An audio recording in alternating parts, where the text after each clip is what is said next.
ایوب 29واں باب۔ اور ایوب پھر اپنی مثل لا کر کہنے لگا، کاش کہ میں ایسا ہوتا جیسا گزشتہ مہینوں میں، یعنی جیسا ان دنوں میں جب خدا میری حفاظت کرتا تھا، جب اس کا چراغ میرے سر پر روشن رہتا تھا اور میں اندھیرے میں اس کے نور کے ذریعے سے چلتا تھا، جیسا میں اپنی برومندی کے ایام میں تھا، جب خدا کی خوشنودی میرے ڈیرے پر تھی، جب قادر مطلق ہنوز میرے ساتھ تھا اور میرے بچے میرے ساتھ تھے، جب میرے قدم مکھن سے دھلتے تھے اور چٹان میرے لیے تیل کی ندیاں بہاتی تھی، جب میں شہر کے پھاٹک پر جاتا اور اپنے لیے چوک میں بیٹھک تیار کرتا تھا تو جوان مجھے دیکھتے اور چھپ جاتے اور عمر رسیدہ لوگ اٹھ کھڑے ہوتے تھے، عمراہ بولنا بند کر دیتے اور اپنا ہاتھ اپنے منہ پر رکھ لیتے تھے، رئیسوں کی آواز تھم جاتی اور ان کی زبان تالو سے چپک جاتی تھی، کیونکہ کان جب میری سن لیتا تو مجھے مبارک کہتا تھا اور آنکھ جب مجھے دیکھ لیتی تو میری گواہی دیتی تھی،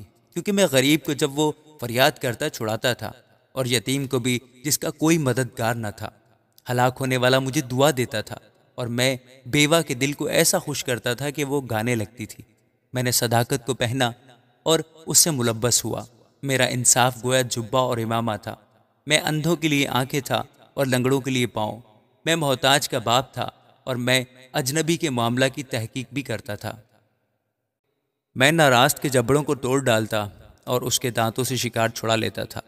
تب میں کہتا تھا کہ میں اپنے آشیانہ میں مروں گا اور میں اپنے دنوں کو ریت کی طرح بے شمار کروں گا۔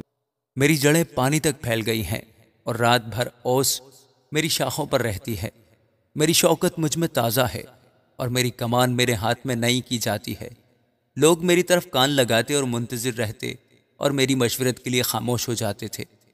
میری باتوں کے بعد وہ پھر نہ بولتے تھے اور میری تقریر ان پر ٹپکتی تھی۔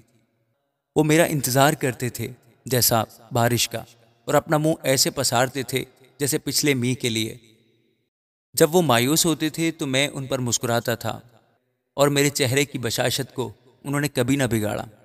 میں ان کی راہ کو چنتا اور سردار کی طرح بیٹھتا اور ایسے رہتا تھا جیسے فوج میں بادشاہ اور جیسے وہ جو غمزدوں کو تسلی دیتا ہے۔ آمین۔